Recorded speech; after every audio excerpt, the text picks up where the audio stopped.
Halo guys, sobat-sobatku yang terdidik sekalian. Coba kamu bayangin, kamu itu kan kuliah investasi uang dan juga investasi waktu.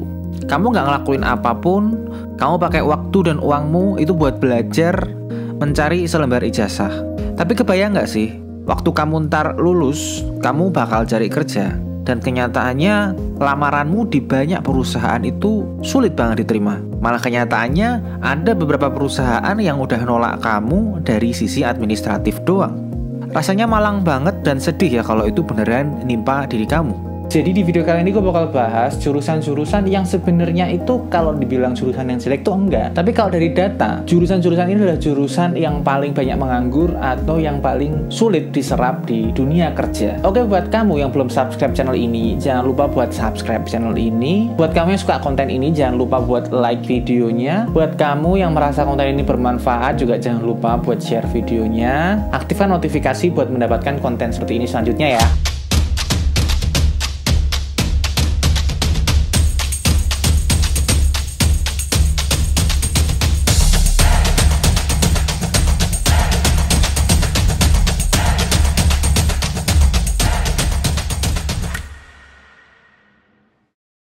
Oke, sebelum kita mulai, kenalan dulu. Nama gue adalah Bagus, dan gue biasa membahas soal pekerjaan, karir, dan juga pendidikan di channel ini. Beberapa kali gue juga bahas soal bisnis dan juga psikologi, macam itulah. Kalau kamu merasa cocok buat konten-konten macam ini, kamu bisa subscribe channel ini ya. Oke, daripada kelamaan, kita bahas aja langsung 10 jurusan yang paling sulit keterima kerja. Ini urutannya dari yang paling mendingan sampai yang paling buruk. Jadi di sini saya nggak punya dendam sama jurusan apapun, tapi ini kenyataannya datanya seperti ini, dan gue mulai dari jurusan yang penganggurannya itu mendekati angka 5%. Yang pertama ada matematika. Jadi matematika sedih juga, soalnya matematika ini salah satu jurusan yang sulit banget buat diselesain. Apalagi matematika ini jadi ilmu pembangun buat ilmu yang lagi naik sekarang. Yang pertama ada aktuaria, itu jurusan matematika plus manajemen. Terus yang kedua ada artificial intelligence, itu matematika plus informatika. Jadi matematika secara ilmu itu ilmu yang penting banget dan dipakai di semua bidang. Tapi kenyataannya kalau jurusan kamu cuma matematika, itu angka penganggurannya itu besar. Jadi buat kamu yang punya ketertarikan sama ilmu matematika, ada baiknya kamu mikir lagi sebenarnya kamu itu nanti kalau mau kerja mau jadi apa. Di Indonesia kamu jadi penemu rumus juga susah. Di Indonesia atau bahkan di dunia, orang yang lebih banyak bekerja itu orang-orang yang keserap di industri. Jadi mereka itu orang-orang yang bekerja dan bukan jadi penemu. Dan matematika itu jurusan yang agak sulit kalau kamu mau jalan sendiri. Terus yang kedua ada jurusan sistem informasi. Ya ini rada sedih juga, karena gue juga bahas sistem informasi ini jadi jurusan yang nggak sulit tapi masih keterima kerja. Ya ini masih di urutan kedua sih, jadi hitungannya masih lumayan. Jurusan sistem informasi ini keterima kerja itu nggak semudah para engineer yang di informatika, karena orang sistem informasi itu agak sulit juga dibilang engineer karena mereka ini ilmu teknikalnya nggak sejago para lulusan informatika atau IT sendiri. Jadi sistem informasi ini bagus, tapi kalau bisa tetap dikembangin lagi antara manajemennya atau informatikanya. Jadi tetap harus ada satu pegangan, nggak bisa kamu cuma di tengah-tengah nggak punya keunggulan aja. Dan itu jadi ciri yang umum banget ditemui di lulusan sistem informasi, yang bikin lulusan sistem informasi itu sulit keterima kerja.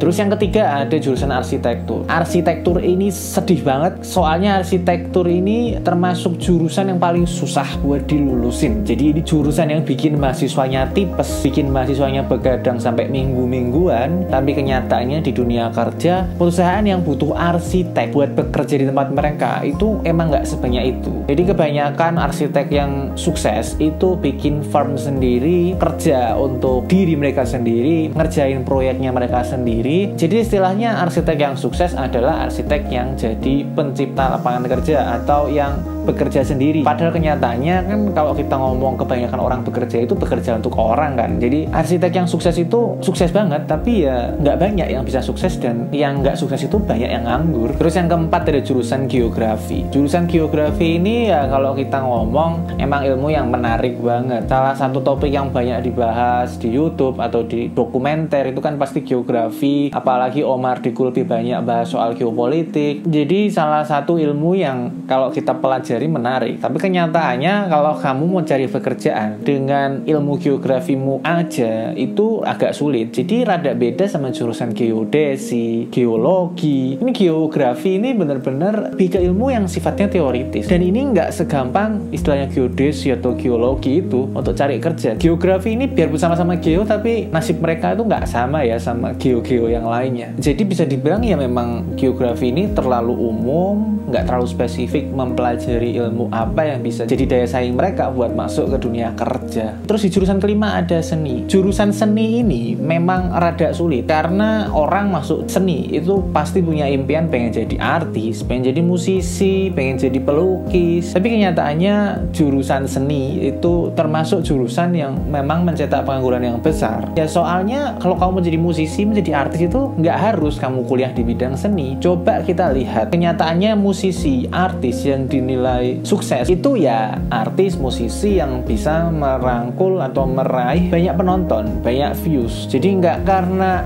jago teori musik, jago teori seni rupa, tapi ya bisa aja mereka itu mengambil hati para penonton mereka atau penikmat karya mereka. Kalau ada yang ngomong itu si Isyana sukses karena sekolah musik, ya itu sekolahnya itu setara Harvard, dia di Juilliard, itu beda banget. Padahal kenyataannya banyak banget orang yang nggak sekolah seni sedikit pun itu jadi sukses, jadi musisi atau seniman. Terus yang keenam ada sosiologi. Ini ilmu yang mempelajari masyarakat. Ini ilmunya itu sebenarnya menarik buat dipelajari dan bisa dibilang nggak gampang juga mempelajari ilmu sosiologi ini. Tapi kenyataannya ilmu sosiologi ini mempelajari suatu hal yang nggak bisa dipakai secara umum sama pemberi kerja. Pemberi kerja itu pasti lebih suka merekrut yang pertama psikologi karena mereka lebih fokus ke orang ketimbang masyarakat, dan lulusan ekonomi yang mereka itu mempelajari produk dari masyarakatnya sendiri berupa ekonomi itu sendiri. Jadi sosiologi ini itu ada di tengah-tengah, dan kalau kamu mau cari kerja cuma dengan bekal ilmu sosiologi doang, kebanyakan ya jadinya itu peneliti, pengkaji. Beda halnya ya kalau misalnya kamu tuh jadi pengacara, paham tentang sosiologi, kamu bisa lebih fokus ke LBH, hukum masyarakat. Tapi kan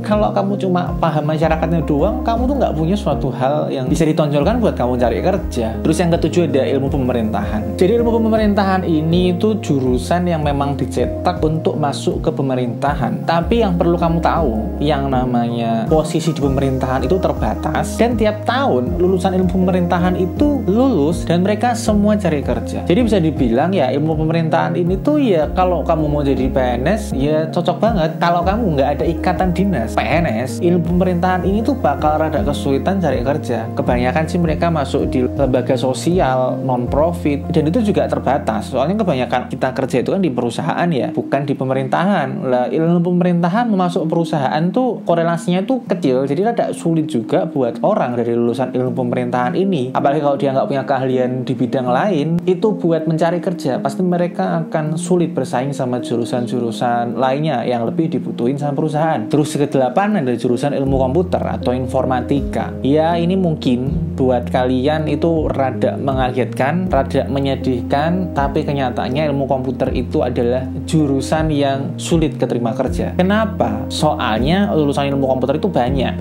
kampus. Kalau saya ngomong yang swasta itu menghasilkan lulusan informatika, lulusan ilmu komputer ini setiap tahunnya, dan keahlian mereka di bidang ilmu komputernya itu nggak tinggi, dan kenyataannya biarpun software engineer, software developer, cyber operation itu pekerjaan-pekerjaan yang membutuhkan keahlian ilmu komputer, tapi pekerjaan-pekerjaan itu nggak butuh ijazah ilmu komputer. Malah kebanyakan dari mereka itu lulusannya bukan lulusan ilmu komputer, tapi mereka punya keahlian di bidang itu. Jadi kebanyakan ya yang nganggur ini itu orang-orang yang memang sebenarnya lulus doang, tapi nggak punya keahlian khusus di bidang informatika atau bahkan di bidang teknikalnya. Mereka itu nggak punya keahlian kompetitif yang bisa mereka tawarkan buat mereka mencari kerja. Bahkan lulusan ilmu komputer ini kan bisa dibilang lebih lugu ketimbang lulusan sistem informasi. Jadi kalau mereka nggak paham manajemen, terus teknikal mereka juga kurang karena mereka kuliah cuma duduk aja, ngerjain tugas juga ngopi paste. Jadi mereka nggak punya keahlian khusus, dan itu bikin secara umum lulusan ilmu komputer ini banyak yang nganggur. Terus di jurusan ke-9 kita mulai masuk ke jurusan antropologi. Jurusan antropologi ini mempelajari manusia. Beda sama psikologi. Jadi antropologi ini mempelajari manusia secara keseluruhan. Antropologi mempelajarinya nggak spesifik ke dalam pikiran atau ke dalam masyarakatnya, perilakunya. Jadi mereka mempelajari semua tentang manusia. Dan bisa dibilang kebanyakan orang mungkin masih bertanya, antropologi itu belajar apa sih? Bedanya sama sosiologi, sama psikologi itu apa? Ya antropologi itu belajar semuanya. Dan itu membuat lulusan antropologi itu kurang spesifik. Mereka punya keahlian apa? Itu jadi bikin pemberi kerja juga bingung. Ngapain saya rekrut lulusan antropologi? Mending saya rekrut orang-orang yang punya jurusan yang lebih dikenal, punya keahlian spesifik, dan berguna buat perusahaan saya. Jadi kebanyakan jurusan yang ada di list ini itu emang tidak punya keahlian spesifik. Itu yang bikin jurusan antropologi ini masuk runner up di jurusan yang sulit banget keterima kerja. Terus yang terakhir ada jurusan fisika. Ini rada ironi. Kenapa ironi? Soalnya jurusan fisika ini tempat ngumpulnya orang-orang pinter di Indonesia. Fisika itu jurusan yang susah, tapi kenyataannya mereka itu belajar suatu hal yang teoritis banget. Agak sulit buat mereka itu bisa keserap di dunia kerja kalau ilmu yang mereka pelajari itu nggak bisa diterapkan di dunia nyata dan nggak bisa menghasilkan sesuatu yang berguna buat pemberi kerja. Dalam hal ini banyakan perusahaan kan.